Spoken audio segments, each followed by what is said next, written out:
welcome back to the Night of Things Black and White podcast. Today we have Cisco. He's the owner of getmoneyfit. He's a personal trainer. He's going to talk about his early life, how he became a personal trainer, and also his opinions on the current state of our health in America. He also has some opinions on the current state of politics and other current events. He's not party affiliated, so he just looks through a lens of common sense, which obviously that's our motto here at the Not Everything's Black and White podcast. So basically, I'll pass it off to Cisco. When did you become a personal trainer, and what pushed you in that direction? And tell us about your early life struggles and how it molded you into who you are today. So I've been training since 2017. I got certified while I was in prison. I did 6 years in the feds. Most of my time I was in Fort Dix, New Jersey. But what got me into training is I got locked up. I was in jail.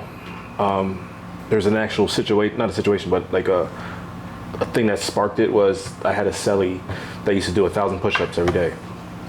And I used to watch him, and he'd do it easily. I'd be watching TV and he's doing push-ups and shit. Mm-hmm. And I'd be like, I could do that. He's like, why don't you do it tomorrow with me? I'm like, all right. So then the next day came, he would do them like half in the morning. He'd do 500 in the morning and 500 at night. So he jumped down, I think he busted out like 30. I jumped down and did like 20. Next set I did like 10. Then I was done. So I remember sitting there. Like, you thought it was easy in your head. So I had to tap out and just sit there and watch TV. I remember sitting there like, yo, I'm about to do 6 years in jail and I can't do fucking 40 push-ups. It's a thought, like, I was a kid, I was 23 and I didn't know what I was gonna expect. So I'm like, I want to get raped? Like, I want to make sure I can protect myself. For real. Literally the next day from then on, I literally just started working out. I would do like push-ups, I would walk, I would do curls with water bags. I would just do, and then once I got to my actual home jail, they had weights there, so then I was in there every single day. And I like to know about what I'm doing, so like I would read every book. People used to make fun of me because I used to walk around with like Arnold Schwarzenegger, like encyclopedia everywhere I went. I read all the magazines. I would just sit around reading. That's fire. So you would do it practically, but then also like the theory of working out and the education part of it, which I think a lot of people leave out. Yeah. So then, what sparked me to want to do it is people would see like my body changing. I was strong. I was young. I was able to lift with the big dudes in the gym in the prison. So a lot of guys would come up and be like, yo, can I work out with you? Like, tell me what should I do? What should I eat? And I'm like, I could use this. Like, people are asking me here. I might as well like look into doing this when I get home. Yeah, definitely. So smart. That's what I did. I got certified through ISSA. While you were in prison? Really? So I didn't want to get it right away because the cert is only good for 2 years, and so you have to like redo it and like you got to retake it. Yeah. So I waited. I read the book like 4 times, and then right before I came home, I took the cert so I can have it once I got home. Came out, started working at like a warehouse, like just because I was in a house arrest. I was on house arrest for like 6 months. And I remember telling people at my job, they used to laugh at me. And it's funny because they see me now and they like can't say nothing, but they used to laugh at me because I'd be like, well, as soon as I get off of house arrest, I'm quitting. Like, everyone loves to hate on people. Yeah, right. You're not going nowhere. Yeah. And the day coming from the warehouse guys, bro, is insane, bro. I went from the warehouse to the bank, so I feel you. It's crazy to live. Same thing. I went from warehouse to a lot of warehouse guys are warehouse guys. Like they're warehouse guys now, and they'll be warehouse guys. Because they looked at me like you just came home from prison. And I'm sitting there talking like, once this is done, I'm quitting. They're like, no, you're not. The day I got off of house arrest, I quit. I went to a gym in Bethlehem, Steel Fitness on the south side. Applied, got the job, and I've been doing it ever since. That's an awesome story. That's like, it's basically like showing, you know, if you take responsibility and you do things to progress and start bettering yourself, you see the results. I mean, he's a successful businessman after being in prison. I mean, so if he could do it, you know, anyone could do it. I noticed you've been more recently like outspoken politically. What pushed you to do that? Just what's going on? I've never been into politics at all, like ever. I mean, growing up in my environment, like we was on the streets. Worried about survival girls, over politics, making money. Like you hear about stuff on the news, but like we weren't focusing on that. We were getting money. So then, obviously, I came out. I'm trying to do things differently, and I think what sparked it with recently was the election with Trump. And I just remember I grew up Christian, so like a lot of what I stand on your is core based values. Off of right, conservative type of stuff. Yeah. So like I just remember seeing all this stuff with like the transgender stuff with the kids and just like watching movies and everything's turning from being regular movies to like soured. Everything's about gay stuff and then it's like and like I said, I have children. I have a son. I have a stepdaughter. So I'm like, it's just you would see things and it would upset me. So then I try to keep that away from my business. But then I noticed when I would kind of speak up, I would get a lot of people saying like, I like that. I agree with you. Yeah. Or like they'll hit my wife up like, I love your husband. Like I don't comment on this stuff because he says a little, but I agree with him. Like I like this stuff. But people are scared to be outspoken. Yeah, so you're the voice. You're the voice. Majority, you're the voice for people who are scared to speak up. Yeah. So like a lot of people tell me you should stop. You should watch what you say because you're running a business. And I'm like, well, the people that I'm trying to attract aren't the people that I'm. Right. I'm not people that you're talking about. I'm not going to be able to train them or build a relationship with them to keep them as my client. If they say something and I'm like, I don't agree with that. Yeah. I mean, when you're a personal trainer, a lot of people don't realize you're almost like their therapist at the same time. You speak to them, you're encouraging them, things like that. So if you're not, why would you really want somebody? I mean, not that you're going to alienate certain clients, but I mean, if they don't believe in biology, normal things that are common sense. I mean, what sense would it make to really, have them as a client? So I don't really see an issue like that. Yeah, and I give you credit, because it's something where I would say,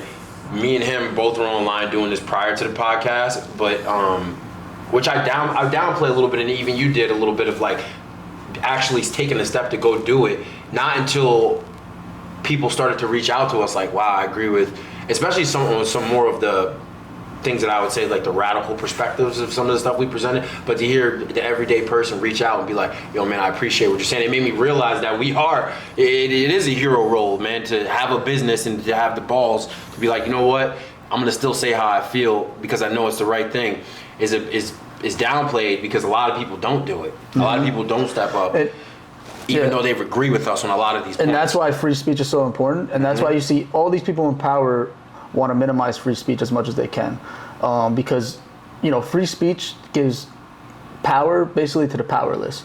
So you're a threat when you actually speak your mind, speak the truth. That's why when everyone who's speaking their truth, you'll see the biggest smear campaign on them, because the truth is the biggest disinfectant to the propaganda that occurs day to day.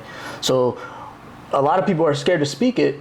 So when you have people like Cisco, people like us, how we started up, people appreciate it, but they're scared to say it themselves. So we give them a voice essentially that they don't have.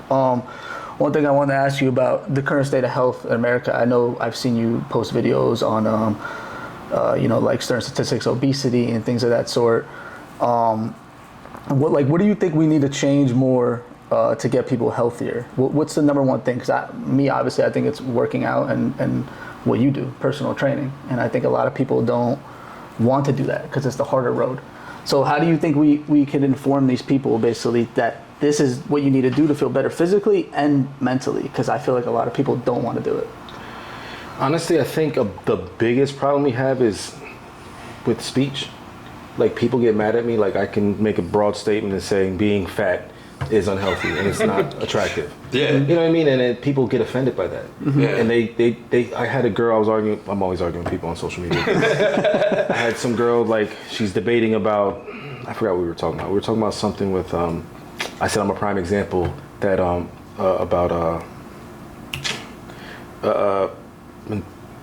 the systemic racism, or like like they can't do it because like despite of your system. Circumstances. And I'm telling them like that. I'm a prime example that's bullshit. Yeah, that doesn't exist. Right. Like it doesn't. It has in the past, but like as of right now, I'm a prime example. Like I was in jail for 6 years, came out and just did what I had to do. Yeah, and that's what you got to do. And if you adopt that mindset, I think you become by default, de facto, a product of that. If that's how you think of yourself, and that's the layer that you lay on top, and that's the ceiling, then you'll definitely be that, right? You'll make that statistic true. I feel strongly about the same. But she was just trying to look for a scapegoat to tell me that she's like, you just say a lot of stuff, and I said, I'm just speaking my mind. Mm-hmm. And then she's like, well, for example, you rather voice your opinion than make money.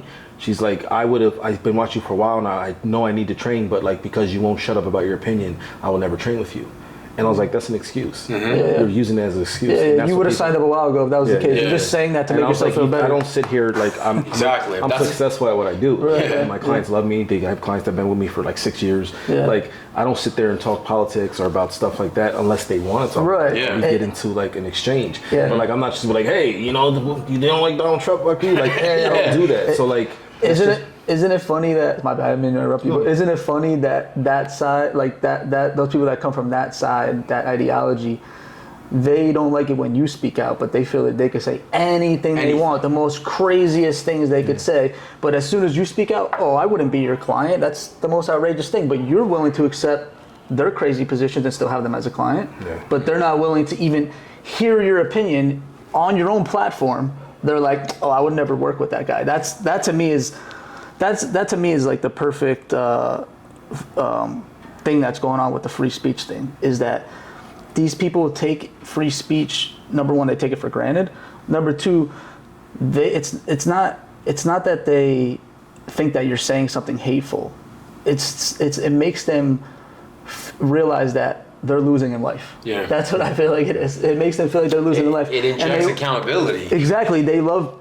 You know what it is? Victimhood is applauded nowadays. It's applauded to be lazy. It's applauded to have a mental disorder. Yeah, exactly. It's everything in society that is not good for you is applauded, and everything that's good for you and the truth is deemed as bad for you. Yeah. If you're a personal trainer, you can't tell somebody they're fat. When they're fat, that ties your hands. But people don't understand, because they only look at it from their vision, and they take it as a direct insult. So like when I say those things, exactly. If you look in the mirror and you think you're fat, you're gonna think I'm talking to you because you think you're fat. You know what I mean? So they assume that I'm talking directly to them. Yeah, that's why they get offended. Them all day, so they get offended, and then they'll say something to me like, "Oh, you're disrespectful," or "You're a piece of shit," whatever they call me. I'm a truth teller. So I'm a truth teller. That's just really interesting, man. You have a lot of temperament. And I see you going back and forth, and you do a good job. And I watch your stuff, and I admire the way you handle. Because Rocco told me he banned me from arguing on the internet because I get out of control. So I can appreciate that you approach it from a surgical. I have to. Yeah, true. I got the nature of the business. Facebook for a whole year before. Did you? Yeah. That's funny you say that. That's funny you say that. I got blocked, not even for arguing. I got blocked during COVID, which is a good thing to segue into, actually, because it's what's currently happening, or currently being talked about, is the free speech and all that stuff. I actually got removed and censored from Facebook during COVID for putting out a real study, okay, that showed myocarditis increased by 300%, I think it was at the time, when you got the COVID vaccine for young boys. So I just posted a study. I was kicked off Facebook for that. That was during COVID. During the whole vaccine stuff. And now we just found out a few weeks ago, or this past week, that the Biden administration, which all of us knew, the Biden administration was censoring people on YouTube, on Twitter, on Facebook. Just for you, it's not even that you were spreading misinformation. You were going against the narrative. So you were speaking the truth, and these people in power hated so much that you were speaking the truth. Even if you were someone small like me, who the hell listens to me? You know what I mean? At that time, I had like 500 Facebook friends. But just because they were using AI to like certain words or certain things you posted and just wiping it off the internet. So that's actually authoritarian. That's actually what we should be scared of. And then you got people crying about like Jimmy Kimmel, like, you know what I mean? Mind you, not about something that actually matters. We had an administration that was literally pressuring Facebook, pressuring these social media companies, because they were trying to remove Section 230, which would make these social media companies liable to get sued if someone said something wrong or something happened. So the Biden administration was doing that, like calling them, screaming at them, you got to remove this person, you got to remove this. If anyone says this, remove this. So if anyone was speaking about Jimmy Kimmel, a guy who was basically a pharma salesman, that's basically what he is, that just pushes paid show. Yeah, exactly. He pushes censorship. He pushes all the things that you don't want in society. If you were speaking out like, oh my God, free speech for Jimmy Kimmel, but we're all silent against all this stuff and walk the line like little sheep, and then you have nothing. You shouldn't, not that you shouldn't have an opinion, because obviously I'm for free speech, but like, just think about that. If you can't see that you were wrong in that instance, I mean, I don't know what to tell you. You know what I mean? And it's a culture that they don't realize that it's a double-edged sword, right? So it's like, if I can't do it, what's going to happen then when the tide turns and then my people become in office and then it turns on you? And really what I don't like about it is, like I said, me and you, it's like we look at the same thing and we have the same take on it, but I even look at it from a cultural perspective of what it's creating. Like with the kids, it's like a participation trophy culture that is creating, of culture of people that, I remember I was on TikTok for a whole year And I just like people self-diagnosing themselves with all these different ailments. Yeah. I'm like, no, That's you're what I'm just saying. It's applauded. Yeah, It's you're applauded. just people. Oh, I'm autistic, or I'm this, or people are searching and creating groups of people who are self-diagnosing themselves victims, and then to take the route of just going to the gym, taking care of yourself, eating better. And I think it's toxic all the way across the board. And it's funny, I couldn't even get stuff up on Facebook. I didn't get blocked or denied, but I couldn't even. I remember trying to type in certain things that I found, like studies and statistics, and it wouldn't even let me input it. So It would block it. it would just block it before I even got there. Yeah. Well, it still does Garbage that can. actually. I was like debating somebody on some like political group I'm on Facebook, and I just went to post speaking about the Tylenol thing with the recent thing that they showed. When, by the way, there's like 7 studies that show that there is an increased risk. Tylenol's X page said it. Let me just say this: they didn't say the cause, and let me tell you what Tylenol does. Tylenol actually, when you're pregnant, right? If you're pregnant and you take Tylenol, what it does is it destroys glutathione, right? And babies actually have minimal glutathione to begin with, right? So it goes through the placenta, right? And it deprives you of glutathione. And then what that does is it creates oxidative stress, it liver toxicity, and it actually ruins the neurons in the brain when you lose glutathione. So that's why they're seeing these studies, and it's showing that they're having an increased risk in autism. They didn't say the cause. That's what I've been seeing people say. They're like, oh my God, well, autism was around in 1912 and Tylenol didn't come about till 1950. Yeah, but that doesn't mean it didn't increase the risk. I mean, look at the autism numbers. That's like saying lung cancer was around before there were cigarettes. Yeah. I mean, or lung cancer was around before there were cigarettes, right? Yeah. But guess what increases the risk of lung cancer? There Cigarettes. goes the capacity of politicizing health, and I'm definitely going to blame the left for that. During COVID, prior to COVID, I don't remember health being politicized, where it was like left-wing and right-wing angles, and that's just such a toxic thing to me, of like politicizing health is dangerous. So you got pregnant ladies on TikTok I'm just like, oh man, that's where we're at? So to transition into something more positive, what are some of the steps that you kind of go over with your clients of like, things that anybody can follow, right? Left wing, right wing, things that are for everybody to kind of help get people to bridge the gap. As far as health, Yeah. like just getting healthy. Like, what's the first steps? You got to stop thinking. At first, most of the people, they eat with their emotions, and that was what I was going to say before. But I think the biggest thing in today's society, in America, is the stuff they're putting in them is messing with their hormones and making them more emotional. Just look at all the shit that's going on with the transgender and all that. That's hormone stuff. You know what I mean? Ultra Like, processed foods. So like you have all this depression, especially within men, it's based off of their hormones. Most people don't know that testosterone and estrogen affects you majorly. So like you talk to a lot of men, they're sensitive, they get emotional, the same as women get emotional during their periods. And I tell people all the time, it's like, if you're depressed, just think about it. What happens to a woman right before she has her period? She gets depressed. She cries over nothing. She's snacking on stuff. She's craving food she shouldn't. That's all based off of hormones. And then you have people out there that their testosterone's all out of whack because of the food they're putting in their mouth. Have all this stuff that they're putting in it to kill us, to keep us sick, to keep us addicted to it. Ultra-processed foods. All this it's messing up our hormones, where I think the first thing is understanding that, and then changing your mentality about like how you look at food. You can't. It's like a relationship thing. Even getting blood work, right? Yeah. They should get blood work. Like, I think every person should be getting blood work every 6 months, regardless if you're healthy. If you think you're healthy, whatever you may think, I get blood work every 6 months. I get my testosterone. I got my testosterone check, all that stuff, and my estrogen.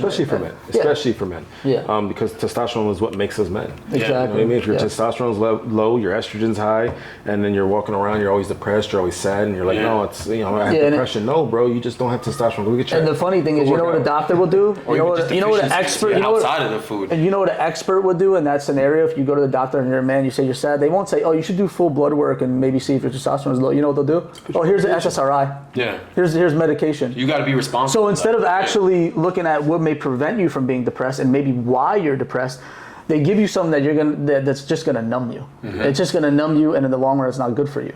And we ask ourselves why we prescribe more SSRIs than anyone per capita. Okay, we also prescribe more SSRIs every year. Yet we have the highest depression rates we've ever had. We have the highest suicide rates we've ever had. So maybe we should take a different approach and look at how did we get here and what's causing this depression? Not, oh, sell you this pill to make you feel better temporarily. That's all they try to do. And that's my biggest or your ethnicity, like, oh, or you're this kind of person, and those kind of people typically have, that's another one that bothers me, of like all these prerequisites and all these excuses, and we're living in more of a generation where it's becoming pushed and pushed and pushed, obviously because people sell the solution, and the solution is on the other end, drugs, medicines, different other programs. But I think it's super interesting that you address it from a perspective of like, it's your responsibility to figure out what your deficiency are, and you got to be aware of. Well, you can't just go to the gym. I think a lot of people go to the gym and they just do that and not realizing that your mental is the first step. Yeah, you got to change your mental. The way you eat is the second step, and then the workout part is once you move into being able to make sure you satisfy both of those requests. Mm-hmm. Yeah, but that the hormones and all that stuff is just like that's part of it. But I feel like the biggest thing is like our food, how people eat. They don't understand. Like, you go anywhere, go into Wawa, look around. I do it all the time. I sit there and watch everybody. There's people giving their kids donuts and starting their day with Mountain Dew every morning. At 6 o'clock in the morning, I see people getting, like fajitas, and it's like you're starting your day with soda and fajitas. You're starting your days with like 1,400 calories and all sugar. And honestly, you're depressed by 12, and you're like, bro, life is okay. You're just eating bad food, brother. You hot pockets to start the day. It's a lot. Yeah, it starts with the parents. That's me talking to me, though. I'm still a victim to some of these circumstances. But it starts with the parents, I believe. I mean, if you're a parent, you gotta give your kids a good role model. It's like I posted something. I was arguing with somebody about a doctor. I used to train a doctor, and you told me about this. Go ahead. And she was, and I was talking about the stuff with RFK and about Tylenol and vaccines and stuff. So my son, I have a 2-year-old. He's not vaccinated. Like, I chose, me and my wife. None. Me and my wife chose to do research. How much pushback did you get from that? I heard it's a tough space to navigate. Tough with like doctors and I've talked to people that said that they got kicked out of doctors. Like, they will. They're certain. Like, nope, sorry, we don't want your business anymore. I'm just, I guess if you dig deep, I'm a conspiracy theorist. I think honestly, if you're not in modern times, I'm gonna assume you're just not you're not paying attention. If you're not slightly a conspiracy theorist at this point, then you're not paying attention. Something's wrong with you. That's a big rabbit hole. Yeah. But go back what I was talking with the doctor. She pretty much responded to my thing, because I was just saying, I'm not saying RFK is right. I'm not saying Trump is right. All I'm saying is this: if you look at the numbers, and then I put charts of all the numbers with obesity, diabetes, autism, and heart disease. Mm-hmm. They increased in the past 50 years. I think autism was 380%, obesity 170%, diabetes 198%. And diabetes, especially diabetes. Heart disease, it's like a range of like 100, because there's so many different things that range within heart disease, because there's so many factors. But I'm like, there's something has to be going on. What happened?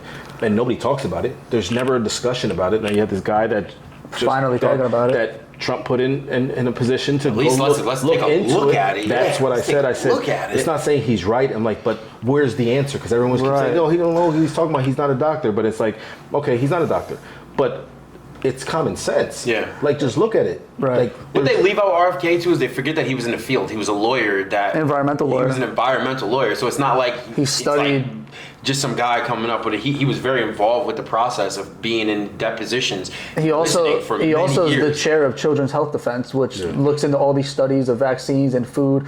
One thing he's talking about, the ultra processed food. We've said this on a previous episode when we did the Health in America one. 70% of your children's diet is ultra processed, and like he said, it destroys their hormones. That's why the transgender thing seems like it's an issue, because what it does when you're eating these ultra processed foods, it destroys your endocrine system.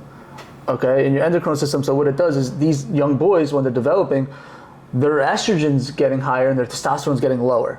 And then why you have these girls who also become depressed, because their estrogen is through the roof. Their estrogen's going through the roof. Even that's why I believe there's girls. I said this before, but I believe this is correct. 6 times they're getting their period 6 times quicker than they were 50 years ago. Mm-hmm. Okay, and boys are going through puberty. I can't remember the exact number, but it's like 50%.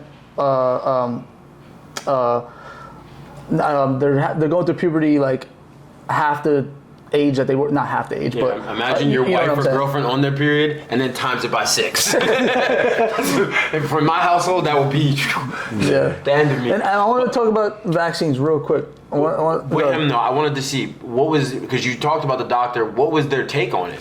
Oh. What did they say about it? So she was like, and I trained a lot of nurses, and I don't want to say it's brainwashing, it's programming because of how they're taught in medical school. So she's just so classically trained they couldn't even process what you were saying? No, she did. She responded. She wrote a whole paragraph, and she's a cool person. She's not a bad person. She was just giving it from her perspective because she's a mom, she's a doctor. So she's like, well, she pretty much was saying, like in a nice way, that I'm uneducated in the. That's such a cop. That's such a cop out. So she was like, the problem is that people nowadays are uneducated in this field because they don't know which studies to look at, which ones are right or what's wrong. We're taught this in medical school, like we can look at the papers and see which one is right or wrong. Set Rocco off. So then she continued to say, why is it that 90, I don't know the number she said, but like 90% of doctors all get their kids vaccinated and use Tylenol. And she's like, do you think we would purposely harm our children? My response was, absolutely yes. Correct. I've trained fat doctors. I've trained unhealthy nurses, unhealthy doctors, and they're not all smart. And I said, we have a problem in this country that somebody has a degree and we automatically think superiority complex. I've trained idiot doctors. Yeah. 100%. And then I'm like, all the doctors I know and all the people that are trained, they're coming to me because they're unhealthy, right? For one. Exactly. So guess what? They have children and they feed their kids the same bullshit. Exactly. So unintentionally, they're harming their children in the long run. So yes, doctors will harm their children because it would be asinine to think that every doctor is like some brilliant, like the same people that think all cops are bad will think all doctors are geniuses. Yeah. It doesn't work like that. To me, it was for my son. It's one of those things where I've spoken to many people that said, my son was good, he got vaccinated, this happened. My son was good, this happened, they got vaccinated, this happened. And I'm like, okay, I see that, but then I have everyone saying, oh, my kids are vaccinated, they're fine. I'm like, yeah, but I don't want to take that risk. Why does my kid need to be the first day of being alive? I don't think he needs that. Yeah. I'm not Now around they're heroin in the process of repealing it. You were ahead of your time. I'm not in a crack house. Like, I don't think he needs that. Then I did my research on like the numbers in the country and how low it is in our country. And everyone's response is, well, the reason why the numbers are so low is because we are vaccinated. And I'm like, that may be. Maybe. But I'm only thinking about it right now. So the numbers are so low right now that I'm not going to take, I don't want to Especially when you're controlling your environment with your family and the way that you are. I mean, I think that's a safer route, I'm not going to base it off of hypotheticals. Well, if everyone stopped taking vaccines, the numbers will shoot. That might be the case. But right now, in my reality, everything's a risk assessment. He assessed his risk. He saw it was a possibility that his kid might have a reaction to it, and he assessed the risk. What are the chances of him getting it? And there you go. He made a decision. That's what we should all do. Instead, it's like we follow this tribal medicine thing where follow the experts. These are the same experts that told you to wear a mask to stop a virus, okay, which is impossible. Okay, people wear masks, surgical masks, in hospitals because they're usually doing a surgery. They don't want to spit on like an open wound. That's what it's for. It's not for we're going to stop a viral infection. That's not what masks are for. And they literally had all you guys, even some of you wearing them in the car by yourself. Okay, they literally had some of you guys doing that, and you're the people that you think you're smarter than us or smarter than him when he's a prime. Like he has results. He does it daily. He goes to the gym daily. He takes care of his body daily. He shows results to his clients. So who are you? Who are you to think that you're better just because you have a degree? Let me remind you about your degree, by the way. I knew Rocco was going to I see his chest pump. Let him rip, though. Let him rip. Let him rip. Doctors, a lot of people don't know this. First of all, 50% of all med school is funded by Big Pharma. Okay, that's number one. 70% of the FDA, or 70% of the FDA gets 70% of the FDA gets their money from pharma. Okay, so the same people that are supposed to be regulating your food, regulating your health, are getting their money from the same people that are creating the pill, the cure for your health. Okay, so a lot of people don't talk about that. And also, let me emphasize this: 90% of doctors do not take one course of nutrition. What's the number one thing that kills people? Nutrition. Bad food, right? They don't take one course in it. They don't take, you know what they take? 80% of the courses are on pharmacology. You know what pharmacology teaches you? Oh man, you're feeling a little depressed, take this. Oh, you have a slight hint of diabetes, take this. That's all they do. They study prescribing something to keep you on it forever. That's literally what It's they not do. all doctors. It's not No, it's not all doctors. Some doctors are hip to it, but then a lot of doctors. 100%. But what I'm saying, it's really not their fault, and I'm not even blaming the doctors. That's what I want to say. It's the schooling they're in is pushing them to only think one way. Yeah. It's not teaching them how to think or look at other preventative medicine or holistic ways or natural remedies, right? Yeah. It's teaching them to look at the drug is the cure when it's really not, because you notice they never get cured from what they're giving the drug for. Yeah. It's just to keep them on it forever. It's not a cure. It's like to lower the symptoms. Well, maybe if you just ate better, right, and you went to the gym and you got out in nature, there's a bunch of other things you could do. If you took vitamins, you might be vitamin deficient. To me, that's take blood work. That's really the problem. Is like, for me, is like, it's not necessarily the fact that that's the way things are. It's the fact that they stomp out, I feel like, systematically, and it's not the doctors, it's the system more. They stomp out the holistic method, right?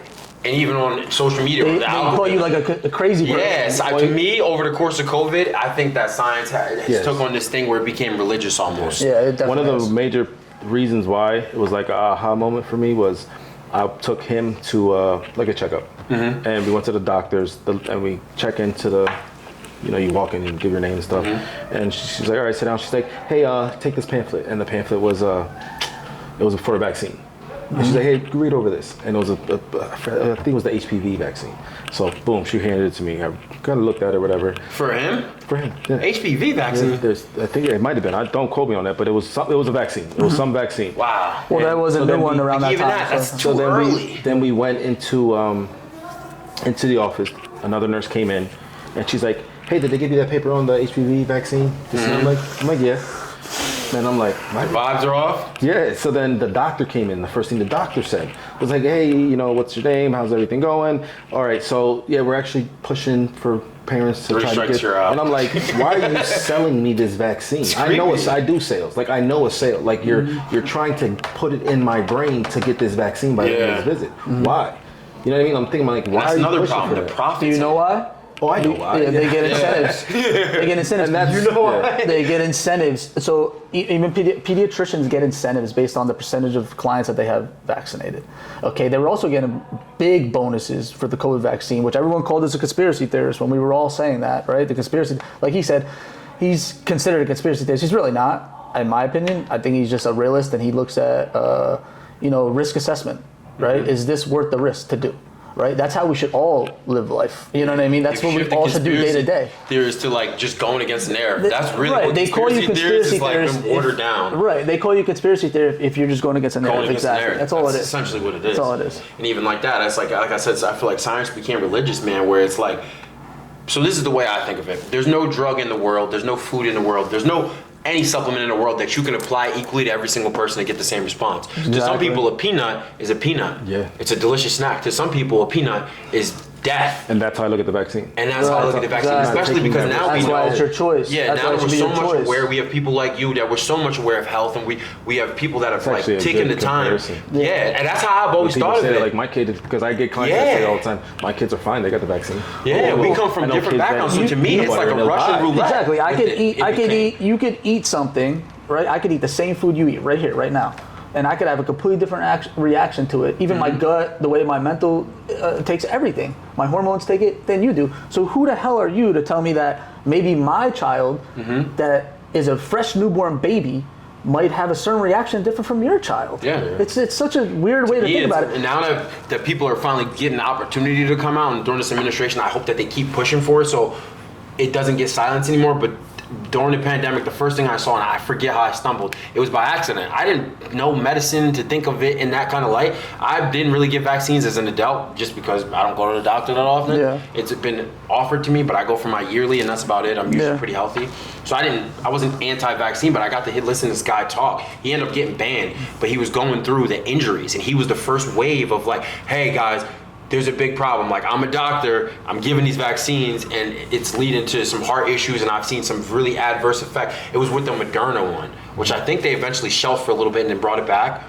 But yeah, and it freaked me out to listen to him talk. This guy had no incentive to go against the grain, and I'm sure he lost his job, and he probably was completely pushed out of the community. I only kept up with him for a little while, and then he like disappeared. They marked him off as quiet. This guy gave up his whole career. Yeah, and it caught me off too. guard, and I'm like, wait, the thought that I just presented of like, I never even thought about that. There's no drug in the world. There's no anything in the world that you can give to every single person. So the fact that they're selling it like that, to me, that's Russian roulette. How do I know that my kid? Imagine being responsible. You let your kid get vaccine, and then they die, or a couple of days later they become autistic. That's listen. And, I almost rather take my chances. And it's funny because we're always like, I know we went through this thing with the Me Too movement where we were like, believe all women, right? Believe all women. Right? They did that thing. Right? That was a slogan for 2 years, right? It's funny. We don't believe the moms that 30 to 40% of them that have autistic children believe that it was from vaccines. Why don't we believe them? Because it goes against the narrative. So we're supposed to believe them on other things. It goes against the program. It's just one of those things. It's like my mom. She wasn't educated. She didn't graduate from high school. She's raising 3 kids. You have a kid and they're like, oh, you go to doctors. You're trusting the doctor. Right? You're in survival mode. You're today we had to give them the shots, and as a mom, you're like, okay, yeah. You're not asking, well, what's in it? You know what I mean? Because you're not told to ask that. You're told to trust. You trust doctors. You trust cops. You trust lawyers. You trust politicians. Like that is what you're programmed from school all the way up. You just trust these people. But then like now we live in a time. It's like I said, COVID was a big eye. I remember the biggest eye opener for me was this, where like it was kind of scary at first. I remember like seeing like it's over here. And it's like the numbers are growing.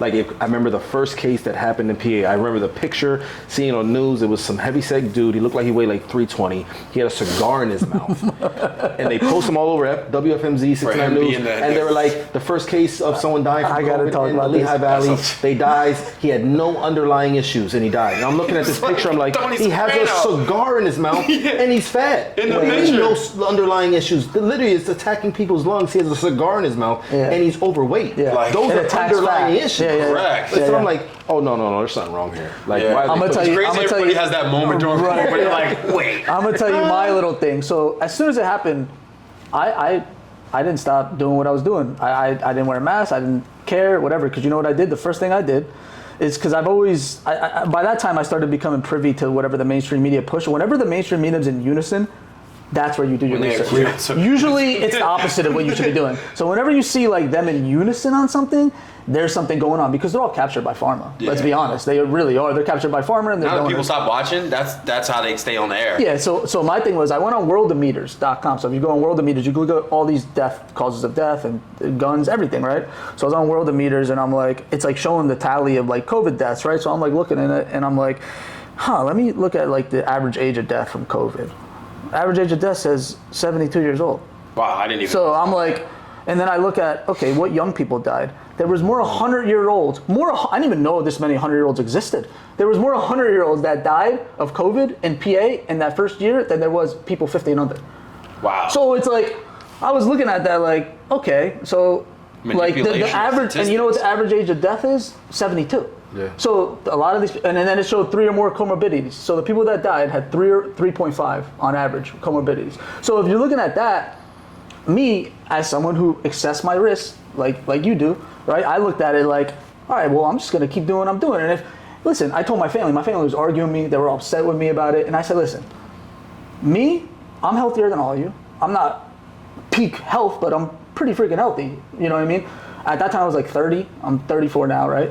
Around that age, I'm like peak health compared to all of you. Okay, I'm gonna live my life. I'm not gonna lock myself in a house. If I die, then you're all screwed anyway. Because if I'm dying and I'm healthier than all of you, I think that was the reason they were pushing, like, you're going to die if you get it. Yeah. And I remember both me and my wife got it, but the only reason why we knew we got it because I didn't get tested. I didn't want to shove that shit in my nose. Like, I didn't want to do any of that shit. Yeah. So the only reason I knew that I had it is because she lost her taste. Yeah. And I'm like, oh, we must have it. Yeah. But literally 3 days and gone. Same thing with us. Yeah.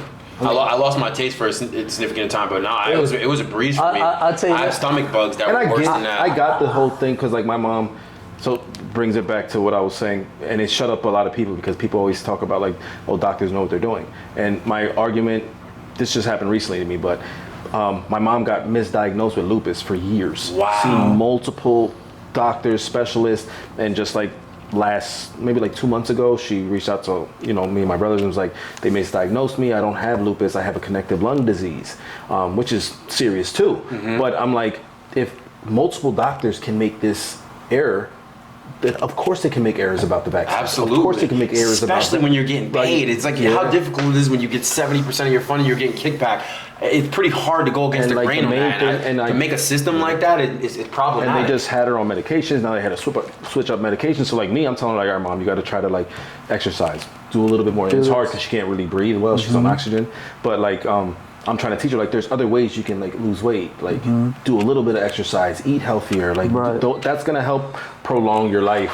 Not just shoving medicine down. You and me talked the other day. Do you remember the number you told me about malpractice, like doctor malpractice? Oh, so that was my argument. That was a good one. I said I had asked ChatGPT make a comparison chart for the amount of deaths per year in America for medical error versus Hep B deaths.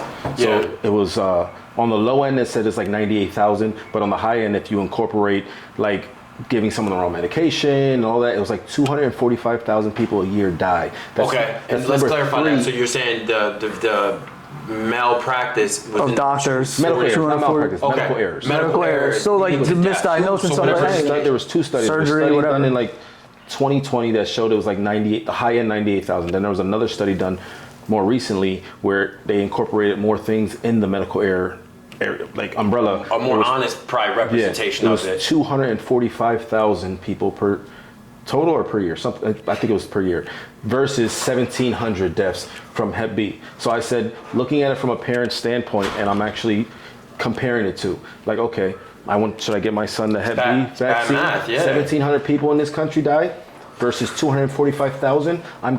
I said you're more likely to die in the hands of a doctor than you are from catching Hep B. Another common sense theme of like, come on, man, what are we doing? I wanted to touch on that a tiny bit real quick because I actually read this today and I was like, I got to say this on this podcast with you. So the MMR vaccine, right, has contributed to 1,600% more deaths since the year 2000 than measles itself.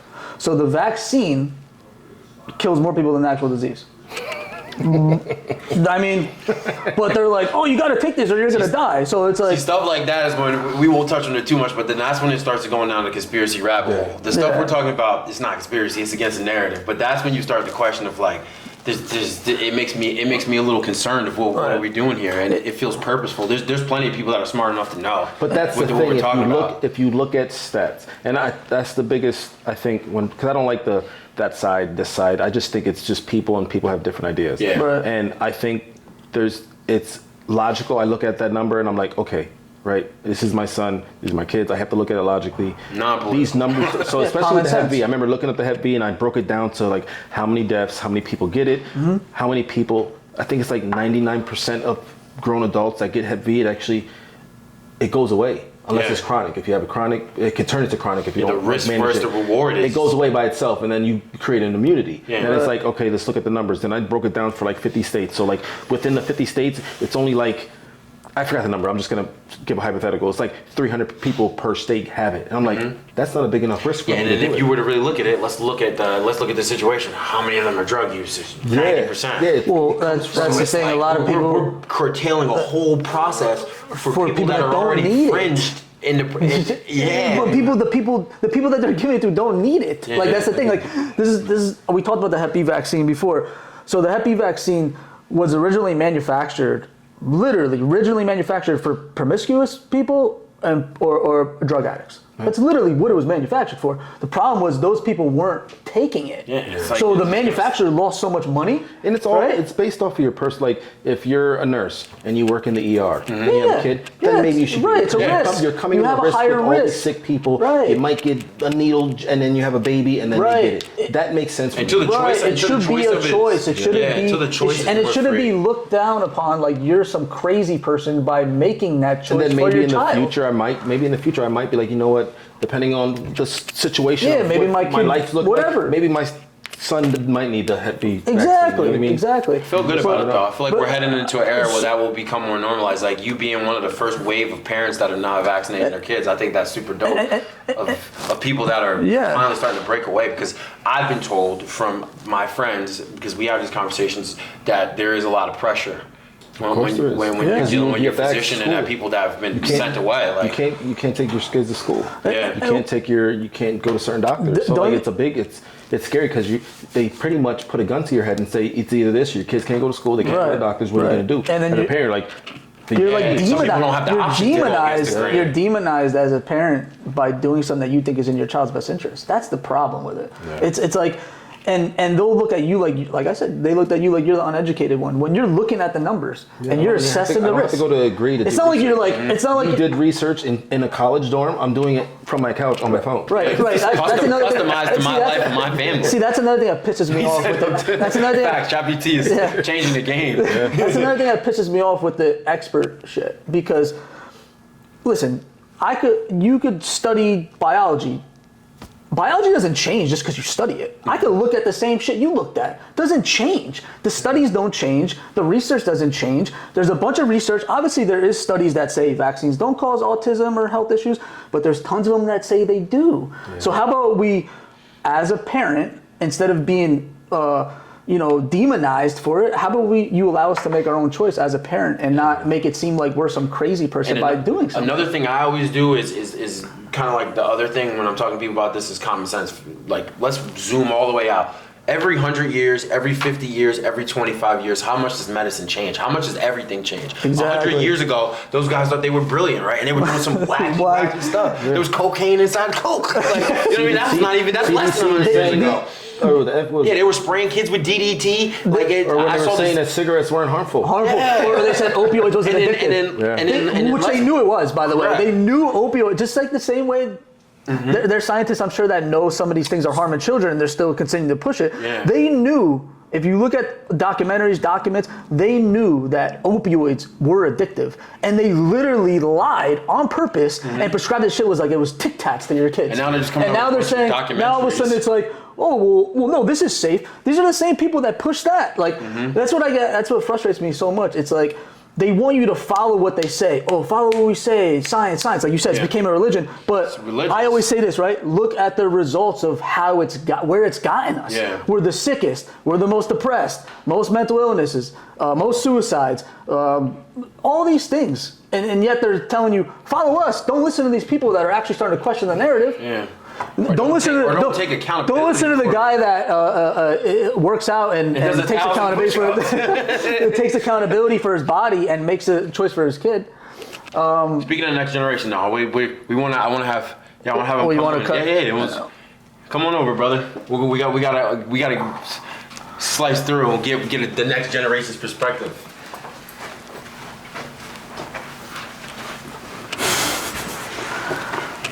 What's your name? I'm Abraham. He's Cisco's son. Let me ask you something. How is Charlie Kirk? How is the stuff that happened with Charlie Kirk affected you? Has it affected you at all? Well, I actually watch him a lot. I watch his stuff very often, almost every day. I think it's very tragic. I think Charlie Kirk was assassinated for telling the truth, and he was very impactful to my generation specifically when it came to spreading, Christian values and just telling the truth to the youth. And he was assassinated for speaking out. A lot of people didn't like what he had to say. I agree with you. Basically for free speech. I mean, they killed him basically because he had views that differed from theirs. I mean, that's what the FBI is telling us recently. Do you feel like the young generation is starting to become more like with Christian values and stuff like that, or how do you feel?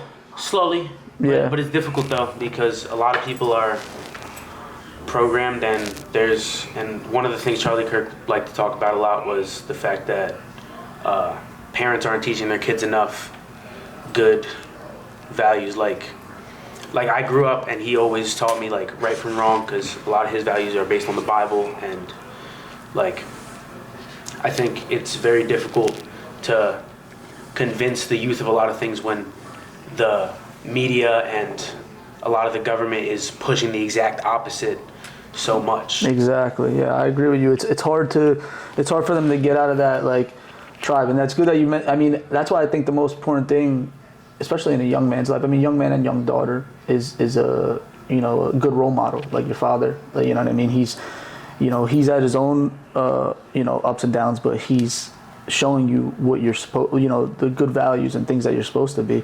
And yeah, I agree with you on the Charlie Kirk situation. I think that's to me, I think that's a big reason why he was killed, is because he was opening the eyes to a lot of the youth, and they were terrified of that because, you know, if the youth starts realizing what the government's doing, what it's been going on, I think it's you know, it's going to create a huge wave of people. Yeah, because the issue is, for a long time, the youth really didn't have much of they didn't have much power when it came to the election or voting, because a lot of the youth just didn't vote. Right. They weren't educated. Especially young boys, young men especially. Young girls tend to vote more than young boys. Yeah.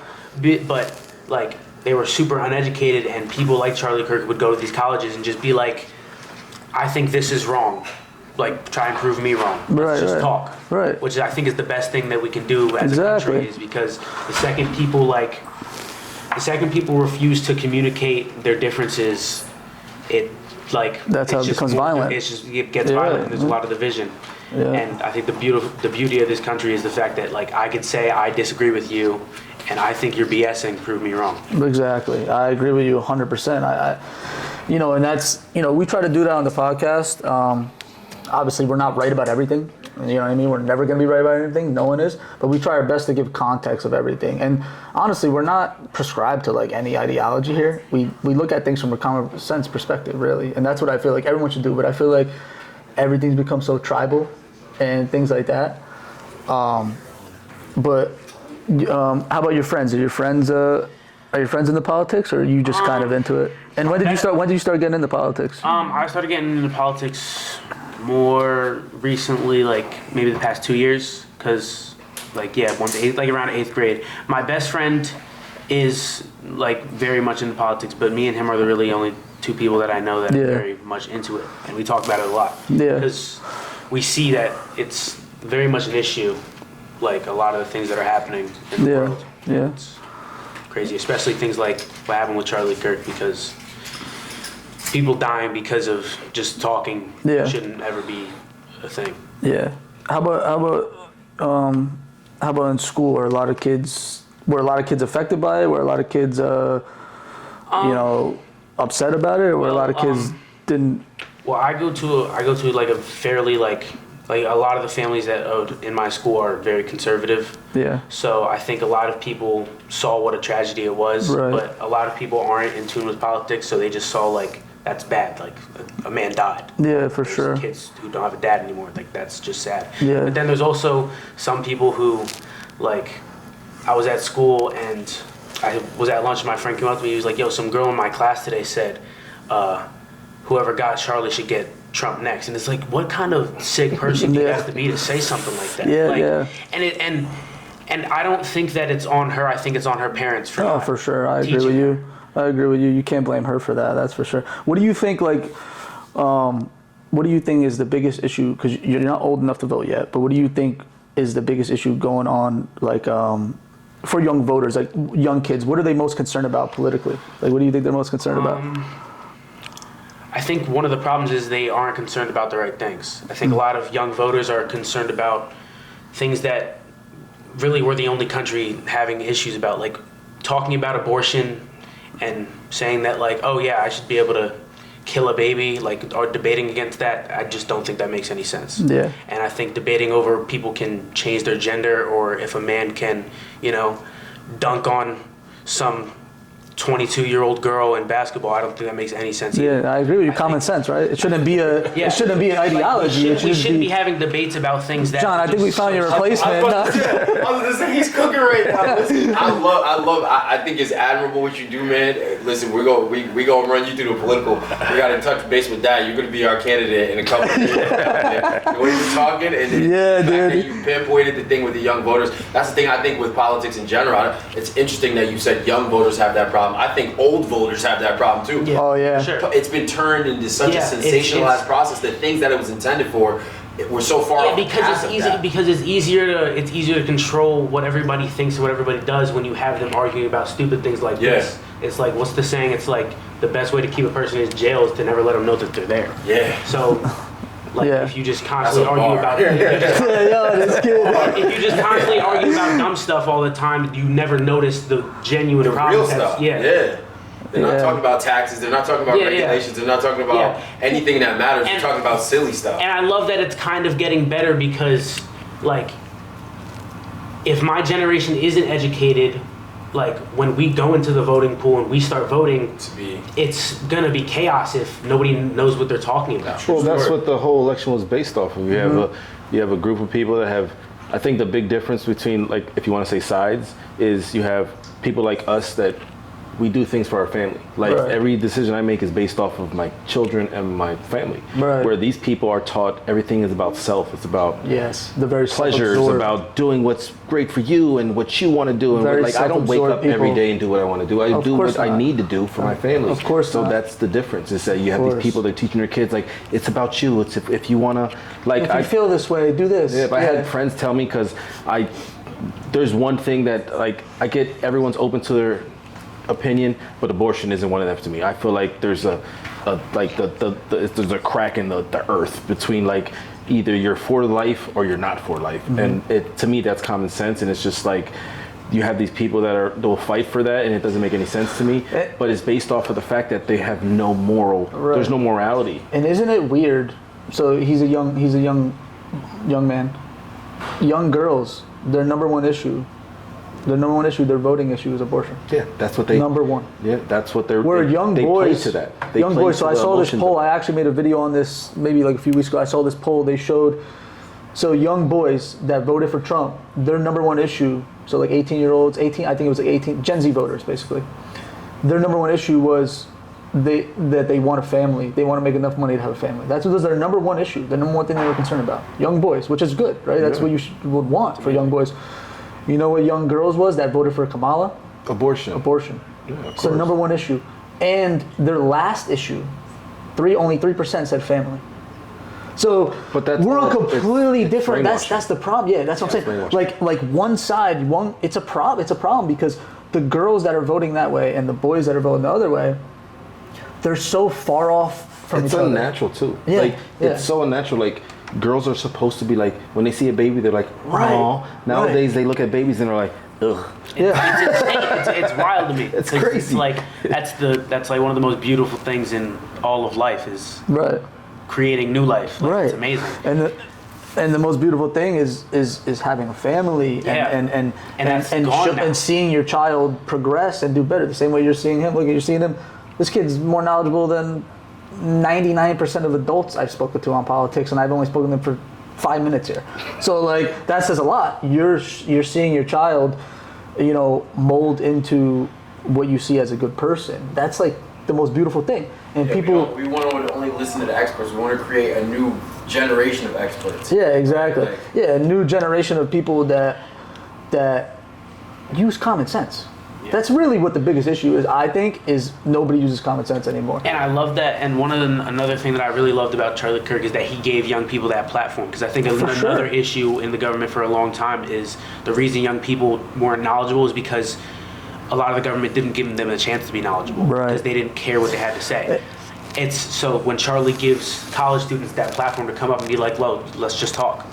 It's amazing. And it's not like he wasn't listening to them. He was he was literally giving you a platform to disagree with him. Yeah. And they basically killed him for that. That's what's the most insane thing. And you know why he was such a threat to the expert class and the establishment class and all that? Is he didn't have a degree. And not only that. He said college was a scam. Yeah, not only that. Gen Z voters, the last election, moved 44 points towards Trump. 44 points. So he woke up. It was because of him. Yeah, it was literally because of him. That was just the beginning. That was his whole thing. That was hitting the young voters. When I first heard of him was during the election. Yeah, and he was just getting started. So imagine it was growing. Like just the last event we got shot at. It was huge. There was many people there. Yeah, exactly. There was a lot of. He started off like them dudes that have a sign like "Argue me," abortion is murder. And they'll sit there and people will talk to him to like hosting these giant events, and it's scary. So just the people that are against that, they hate it. It's scary to them because. Like I said earlier, I think the biggest people ask me like, "Why are you so upset about it?" I've been vocal my whole life. Like since I got detention in kindergarten for arguing with my teacher about something that I knew she was wrong about, and I've been like that my whole life. So it's like for somebody that speaks their their truth all the time, and then you see this guy get shot from like, wow, what the hell? And that tells you like there are people out there that hate what I say. Because I just talk my opinion, but there's people out there like that person that hear me, and they, like, if they hear me die, they're going to message their friend, like, look at this guy, good for him. Oh, 100%. He was a Trump supporter, or he voted for Trump, or he liked Charlie Kirk. And that's because they don't believe in God. And I think without God, That's there a is huge no thing right too, and wrong. Because when people don't believe in God, they get their sense of morality and what's right and what's wrong from their own head. And naturally, we're imperfect and we don't know everything. Right. So because I was taught like by him and his mom, like Christian things like this is right, this is wrong. It's like I don't get it from my own selfish perspective. This is what I was told was right in the Bible. So when they don't have that, they don't see anything. They don't see an issue with a life being gone because they don't think they don't think that it's precious. Because I believe there's people out there, good people that don't believe in God, but I think it's more so like no, for sure, yeah. But I think it's like. Because there's people did believe in different gods. Yeah. So you know what I mean? Yeah. But I think it's more so like the being brainwashed into thinking what you want is more important than everything else. I think that's the selfish. They're selfish. They're self-absorbed. Yeah. So like when you hear people debate about abortion, it's all I said, and I debate this a lot. I'm like, all right, tell me a reason that's not selfish that you think abortion is good, or why you would get an abortion. That's not about you. And they can't, because everything that they're basing off of, like, what about if I can't pay my bills? What about if this guy leaves me? What if that, like, it's all based off of you and not the child. Mm-hmm. So you have to factor into, like, if I have to make a decision where I'm going to punch you in the face, I have to factor you and me. I can't just be like, well, I want to punch him in the face. All right, well, if he punches me back? What if I go to jail? What if I, like, there's always risk assessments, and you have to figure out all of it, not just what I want. Right, they become like you said, very self-absorbed generation that only thinks about them, how they feel about the situation, rather than, I mean, abortion. This is what I always find weird, that they're always like, oh, it's my body. Well, no, if it was your body, when you have an abortion, you would die, not the baby. So like, it's not your body. You know what I mean? Like, it's not. It's social media and just the internet and where we're at. It's a blessing. It's a double-edged sword. So it's a blessing. Like, I don't let my kids on social media. Yeah. Like Instagram, TikTok, and all that. And that's good. I have a prime example of this. My daughter comes down to me one day. She's talking to her friend, and she's like, hey, I got a question for you. I was talking to my friend, and we were talking about, they were going to like some volleyball thing, and she said the coach was sexist, and my daughter doesn't know what that means, because like she's not on social media, so she doesn't know those trigger words. So like, she goes, what does that mean? And I'm like, well, some people think like if you say anything negative towards women, that you're sexist, like you don't like women. So then she's like, well, she was talking about the coach is a sexist because he always says that boys are stronger than the girls. And then her friend was like, that's so sexist. And then my daughter's like, well, aren't they? Yeah. Guys are stronger. Common sense. Like she knows guys are stronger. Like most sense. guys can beat me up. And the girl was like, I can't believe you would say that. That's so sexist and da-da-da. And it's because that little girl's allowed on social media, and she sees all these other girls. It's not even just little girls, dude. It's grown women. I've had arguments with people that are close to me. Yeah. Women that are close to me that say that I'm sexist because I say that. Just normal biology. That men have bigger bone density, on average, are much stronger, can run faster. You know what I mean? Like, it's natural biology. That's another thing I was saying. Like, some experts would literally tell you that's not true. So why should I believe anything you say? You don't even know simple biology. You know what I mean? But we should kind of wrap it up. We've been going for a while, but.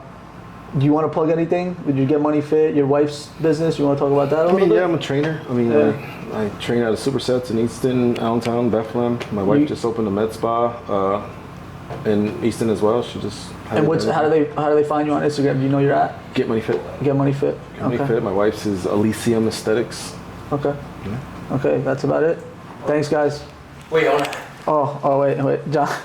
Like he said, Christ is king. Yo, bro.